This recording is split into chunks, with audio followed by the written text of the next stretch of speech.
self-driven. I get it. Intrinsically motivated people. Yeah.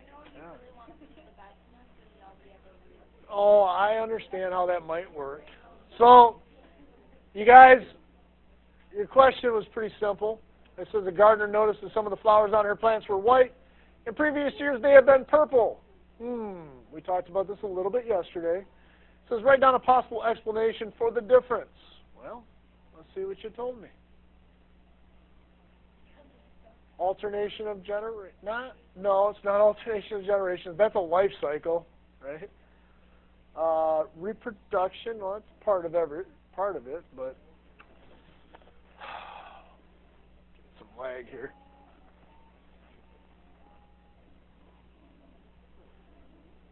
Well, let's see.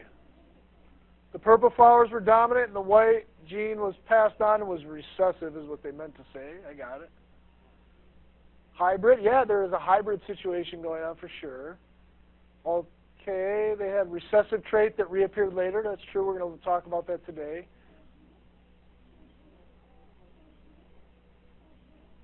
Yeah, I like that. It's like the F1 generation breeding and getting the F2, right? Okay. But a mutation could be like, It could be. Yeah, but for what we're talking about in genetics, we're not there yet. Okay. But that's chapter 13 stuff.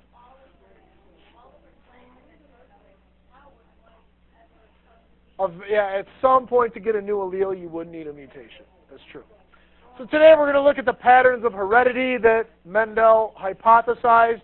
I say hypothesized because he observed it, but he really didn't develop and test it because he didn't know anything about DNA at the time. Okay?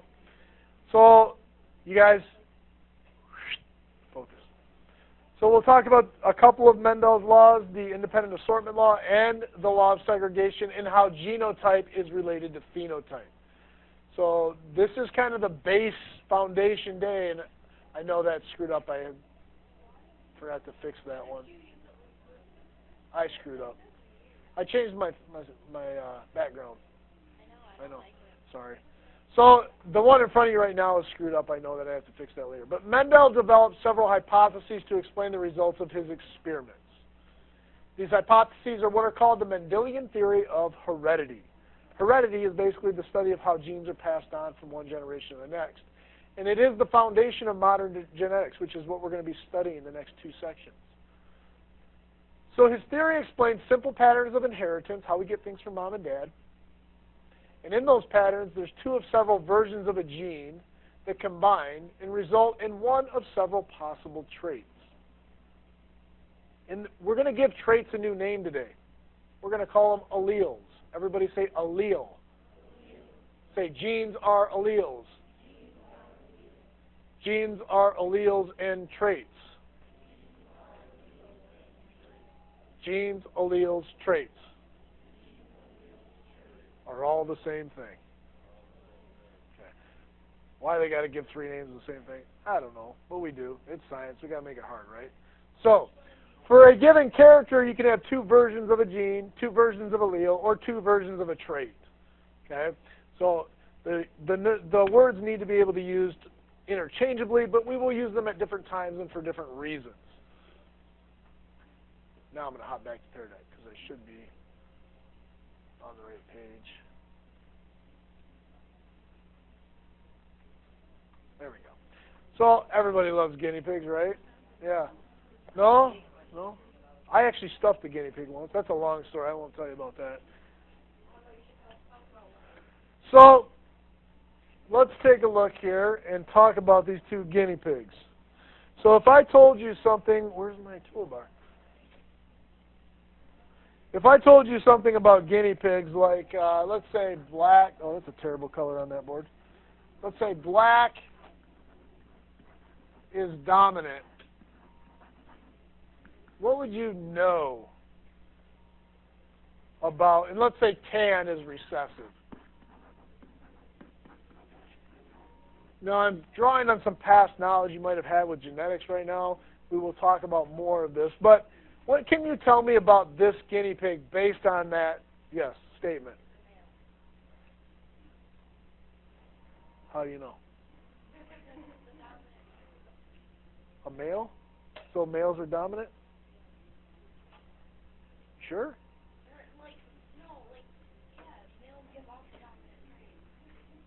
I could have a black female too. What else? Yes. Okay.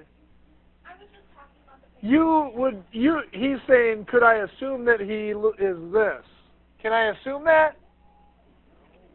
No. What do I know? I asked you what I knew. I know he at least has one dominant allele or trait, right?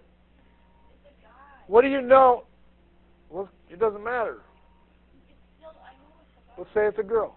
That's a girl. That's mama pig, mama guinea pig. Okay. So it has nothing to do with sex. We'll talk about that later. Okay. So the tan one. What can you tell me about the tan one? If I told you, yes. Pure recessive, yes. Now, if you didn't follow that, don't worry. We're going to be talking more about that. But the only thing I know about this black guinea pig is he has one dominant trait.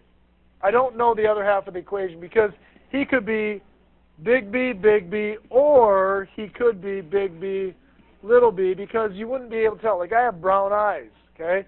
You know I have one big B. You don't know if I have a big and a little or if I have a big and a big, do you? No. So you look at my daughters, and then you know. We'll talk more about that later. That's not a right now thing. So each allele can lead to a unique trait. Traits can come from either parent because each parent of alleles is separated when gametes form during meiosis. This stems way back to making sex cells. Only one of the pair is going to be passed on to the offspring. Meiosis 1, we split the chromosomes. Meiosis 2, we split the chromatids, right? Each one different. So we have to go back to meiosis and think about making sperm and egg. The very first thing that happens in anaphase 1 is we split our alleles. Now, for this situation here, yellow is dominant.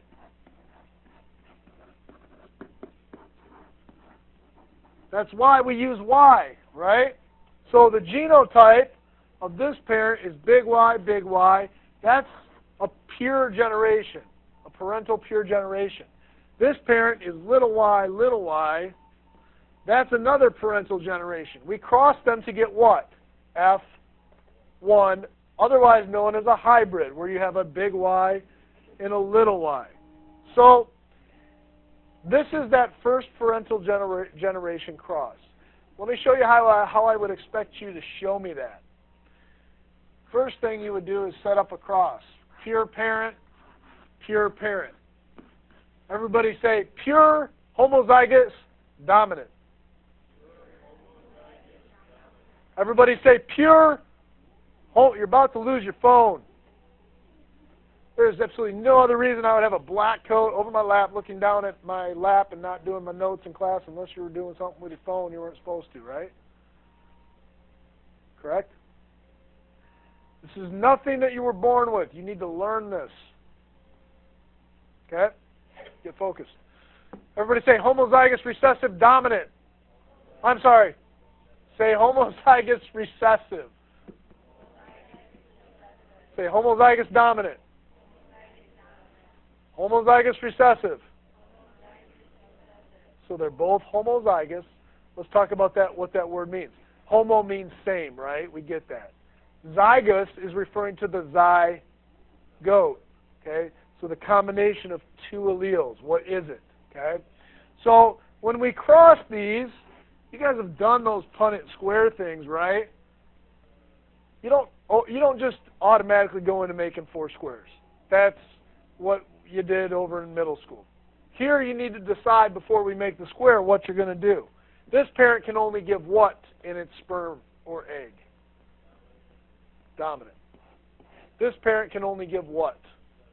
A recessive. All zygotes of those two sperm and egg will be what? Hybrid. Heterozygous. Everybody say heterozygous.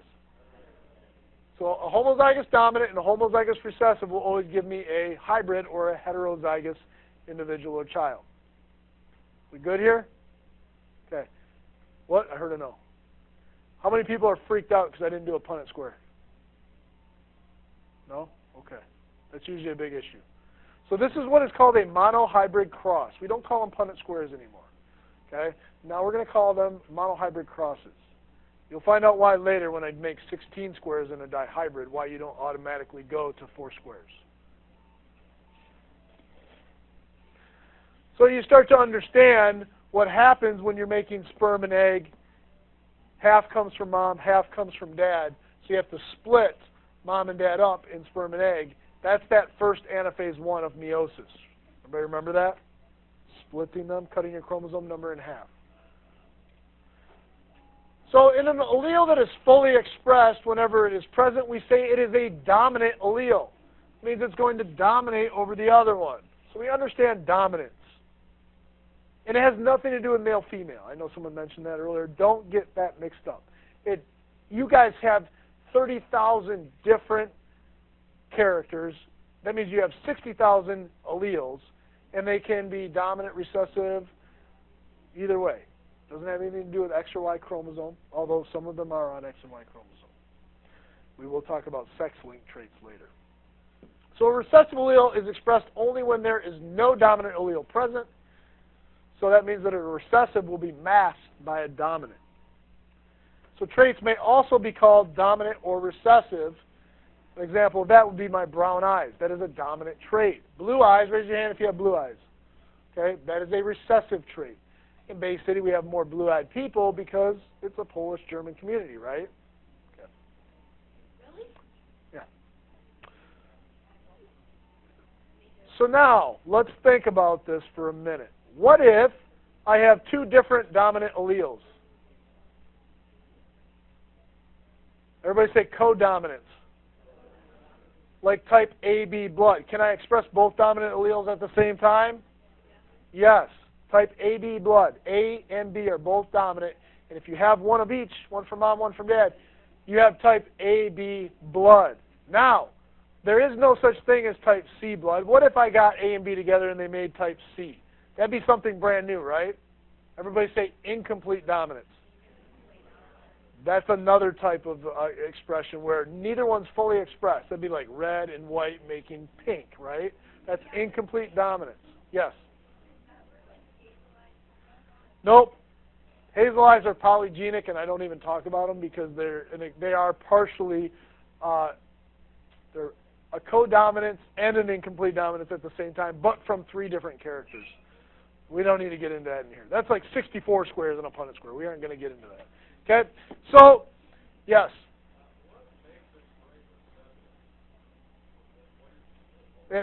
It's recessive if a dominant allele will overpower it.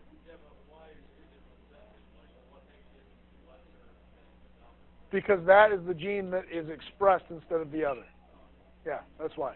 So now, here we go, guys. Let's talk about this real quick. You guys told me I can find this out from looking at the guinea pig, right? When I look at the guinea pig, I say he's black. And then I look at this guinea pig and I say he's tan. And I say, okay, those are phenotypes. Everybody say phenotype. What you physically see, Mitch, is the phenotype. Can I determine this from just this? The answer is sometimes, but not if it's dominant, right? Can I determine this from my phenotype in the recessive trait? Yes. So sometimes, if it's oh my goodness. If the trait is recessive, and I see the recessive phenotype, I can determine the genotype. Everybody say genotype. Genotype is the actual alleles or traits that are present in that character. Say test cross. The only way to determine this is if I do a test cross with a homozygous recessive individual. Okay? I don't need it anymore. No, thank you. Okay, so the only way, you guys, that I will, what happened? Okay. The only way I will determine what this other allele, what this other allele is if I do a test cross with a homozygous recessive individual. Let me explain that with me. Pretend I don't know my mom and dad, okay? I have brown eyes, right? How do I figure out what my other allele is other than big B? I would have to breed with another recessive individual, right, for eye color blue. My wife was that individual. She has blue eyes. I have brown eyes. What color are my daughter's eyes? I think I've talked about this. Blue, okay? So I know my other allele must be what? Recessive blue. So the only way I could figure that out was by performing a test cross. Did you get that? This is what this is called. It is a test cross. The only way to truly find out whether you're homo or heterozygous for the dominant trait is if you do a test cross with a homozygous recessive individual. Yes? Would they be blue because you're a dominant? I have my dominant brown I did not give them. I gave them my other recessive blue. So you're a dominant, I have a brown eye gene for sure. Allele. Okay? Because I have brown eyes. It's the only way to get it. Because I carry a blue. Yes, and if my mother has blue eyes. Okay. Not necessarily, because if they marry somebody that has my same situation, it's 50-50 whether or not they have brown or blue. I could have easily given them the brown eye gene, and they would have brown eyes. Okay. Because your genes are more dominant. My brown eye gene is dominant, but I also carry. Well, a male gene is more. No. Isn't it right over? No. No. No. Yes. That's false. What? If you're waiting to what you'll get, like, without breeding, find out, like, what recessive is dominant. Oh yeah, I can do a genetic profile. That's different though. Well, look, let's do that in chapter 13. Okay. So you guys, there are laws that come into place because of all of these things we're talking about, and because of how we learned about meiosis. Because chromosome pairs split randomly during meiosis, either one of the pair of homologous chromosomes might end up in any one gamete. Remember I said right and left? We didn't say who goes on the right and who goes on the left? You guys remember that? Okay. So that's chance. And what we call this is the law of segregation. And it says that when an organism produces gametes, each pair of alleles is separated, and each gamete has an equal chance of receiving either one of those alleles. I don't say you go on the right, you go on the left. This is the law of segregation. You're going to want to focus on gametes at this point in the terminology, because there is a law of independent assortment too.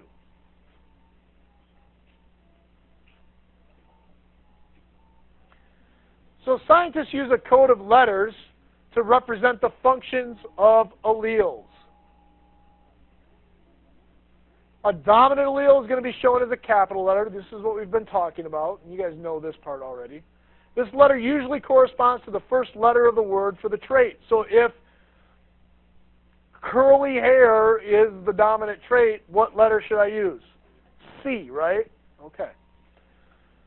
So a recessive allele is shown as a lowercase letter. So if straight hair is the recessive allele, what letter would I use for straight hair? Lowercase c. I'm glad you didn't use an S. Okay. So it's the same letter for the same character. Dominant is going to be the capital, lowercase the recessive. Now offspring do not show a trait for every allele that they receive. Instead, combinations of alleles determine traits. So here's the thing. If it's complete dominance, you'll have the dominant trait. If it's codominance, both will be expressed at the same time. If it's incomplete dominance, I'll have something brand new show up. You guys get that?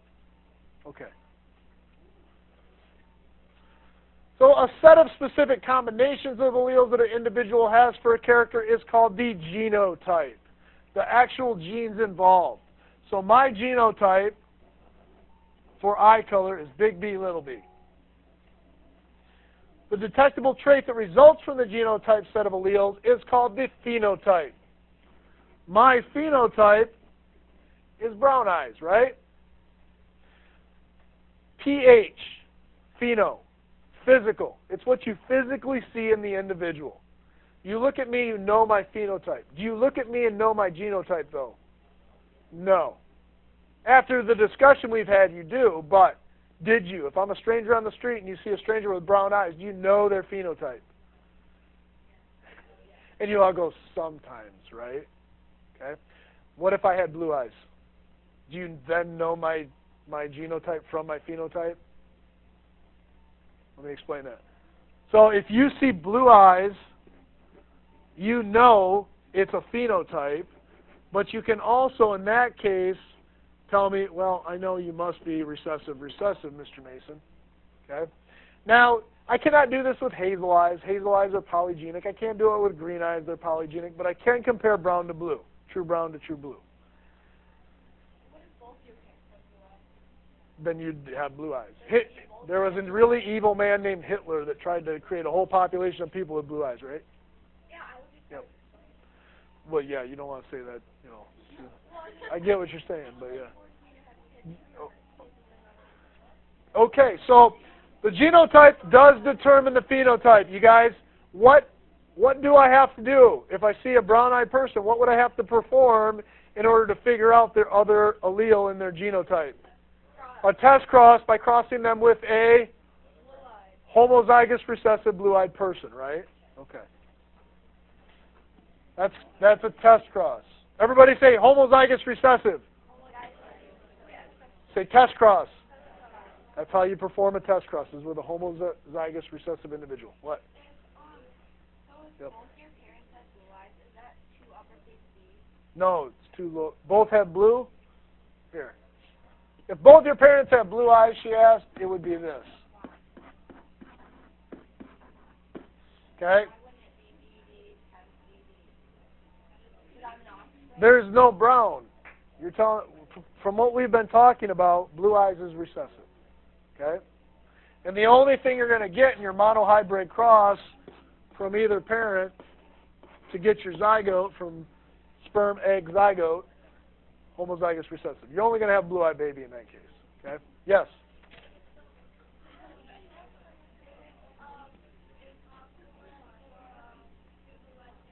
It's completely impossible for two true blue-eyed people to have a brown-eyed baby. I did have that situation in class one time, and I just moved on. So, can't happen. It's impossible. Like I said, yeah. It's happened. So, to me, yeah. So, let's look here, guys. I had a student once who told me both his parents had blue eyes, and he had like the brownest eyes I've ever seen. And I said, well, there's an exception to everything, and we just moved on. But there's not. That was about 8 years ago. I won't tell you his name, but it was like, well, okay.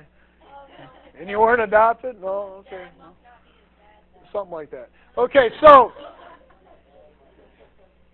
all right. I don't think his parents were geneticists, so I think they're safe. All right.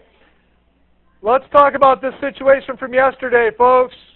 Up here, I give you two different situations. If you see a purple flower, hey, lots of extra chatter. If you see a purple flower, you know what off the bat? You know there's one dominant trait for sure, right? What you don't know is if it has a homozygous dominant situation or a heterozygous hybrid situation. What do you perform to make that happen? Say test cross. By crossing it with a homozygous recessive individual, right? Okay. That's the only way you'll be able to figure this out is if you cross them together. Now, I'm not going to get into a lot of genetics problems today. I'm going to save that for Monday because if we started getting into genetics problems today, it's a Friday. It's a bad day to start. Okay. So we're going to finish notes today, and on Monday we'll do monohybrid and dihybrid crosses. You have to observe the offspring to see what the parent was. Yeah. Without offspring, there'd be no proof of the test. So if an individual has two identical alleles of a certain gene, the individual is said to be homozygous. Let's break that word down. First root of the word is homo, and then down here we have the individual has two different alleles, and the individual is heterozygous. So the first part of that word is hetero. Homo means same. Hetero means different, right? We know that. And then if we split this word again, we look over here, we know we're referring to a zygote, correct? So the second part of the word is zygous, looking at the zygote. How do you make a zygote? Everybody say fertilization. Sperm and egg coming together, making a zygote. So this is referring to what the zygote is. So somewhere back in your mother's fallopian tube, sperm met egg, zygote was made. What did the sperm have? What did the egg have? So if you're homozygous, raise your hand if you have blue eyes. Okay, this is you for blue eyes. You're a homozygous individual for blue eyes. Raise your hand if you have blue eyes or brown eyes. Okay, now here's the thing. Keep your hand up if your mom has blue eyes. No, put your hands down. Raise your hand if you have brown eyes. Brown-eyed people, raise them high. Put your hand down if your mother has blue eyes. I did that backwards. Raise your hand if you have brown eyes, sorry. Keep your hand up if your mother also has blue eyes. So my mom has, I'm the only one, okay. So I have brown eyes, my mom has blue eyes, so I know I'm heterozygous because she only had a blue to give me. She performed a test cross with my dad. Ew, right? Okay, so I can only observe what I can see. I cannot see a recessive trait because it's masked.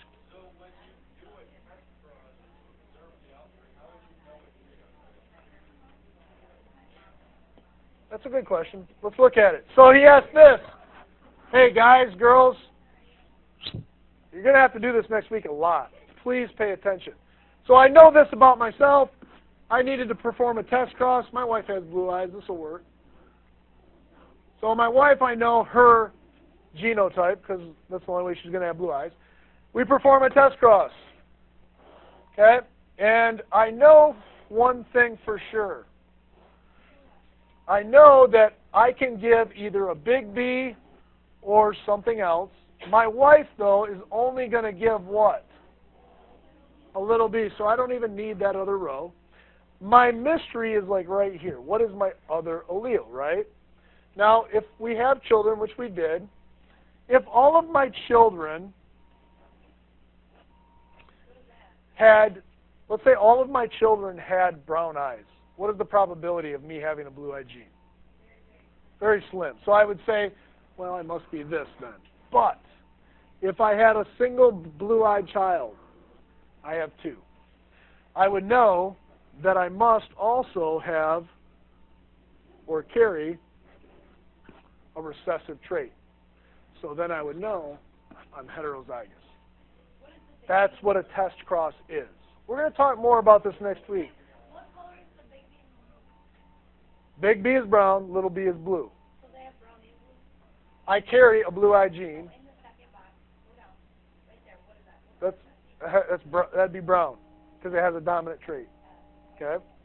We'll do more of these next week. Don't worry. So now what if I asked you the probability of somebody having brown eyes and being tall? How many characters did I just talk about there? 2. We're going to do some big ones. This is where you could have 16 different squares instead of 4. For 2 traits, that's the maximum. For 2 characters, sorry. You can do trihybrid crosses, then it's 64 squares. Okay? So a dihybrid cross involves 2 characters like seed color and seed shape. I had to do 1 trihybrid in my genetics class in college. I won't make you do that. Mendel used dihybrid crosses in his second experiment and found that the inheritance of one character did not affect the inheritance of another character. So that meant that my eye color does not influence my hair color. They're separate. Okay, so I could have a blue-eyed child with blonde hair or a blue-eyed child with brown hair. Okay? Yes. What is it possible if both two parents have blonde hair, they have a brown-haired offspring? We aren't going to get into hair color because I just threw that out there as an example. Hair color is polygenic. There's 1,000 traits that influence your hair color. Okay? So in modern terms, the law of independent assortment holds that during gamete formation, the alleles of each gene segregate independently. Remember we talked about how we didn't say who goes on the right and who goes on the left. Now, let's think about on the actual chromosome itself. Do you think chromosomes that are very close together would ever separate? Or I'm sorry, do you think that genes on chromosomes close together would ever separate? Probably not, unless they were far apart, right? We're going to talk about it in just a second. So we call that the law of independent assortment, where they will separate independently unless they're close together. And I'll show you that in crossing over here in a second. So genes are said to be linked when they're close together on chromosomes, and scientists now know that many genes are linked to each other as part of chromosomes, so sometimes we see genes together. So sometimes we see people with red hair having green eyes all the time because they're close together on the same chromosome. Now, genes that are located close together on the same chromosome will rarely separate, and the only genes that follow Mendel's law of independent assortment are those that are far apart. So now we have to go back to anaphase 1, okay? What happens in metaphase 1 right before anaphase 1? What did we say that thing is called? What happens that gives us all that diversity? Crossing over. Now listen. Listen. Metaphase 1 is where we swap bits and pieces of our chromosomes, right? If my genes are close together, are they going to stay together? So if my genes are close together, they will stay together. Does that make sense? What if two genes, what if there's another gene down here, okay? And let's say there's another one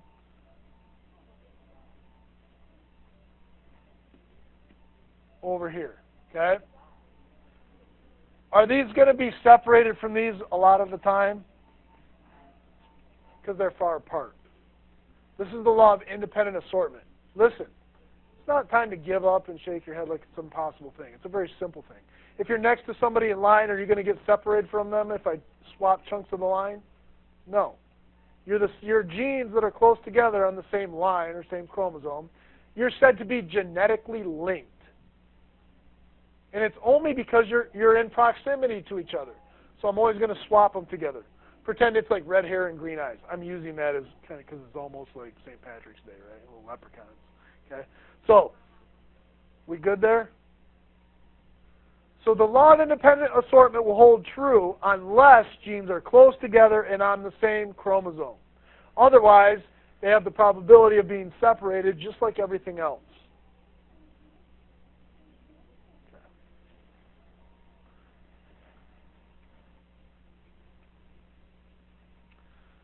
So Mendelian theory explains simple patterns of inheritance, and in these patterns, there's several versions of genes that combine that result of several possible outcomes. Sorry about that.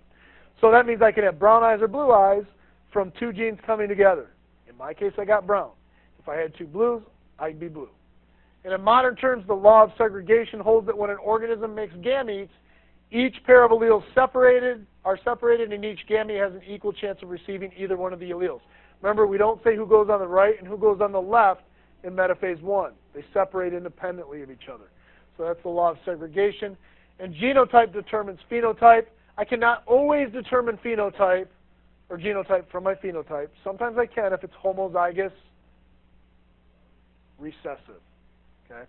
No, I cannot determine the genotype in dominant situations unless I do a test cross. Okay? So in modern terms, the law of independent assortment holds that during gamete formation, the alleles of each gene segregate independently. Okay?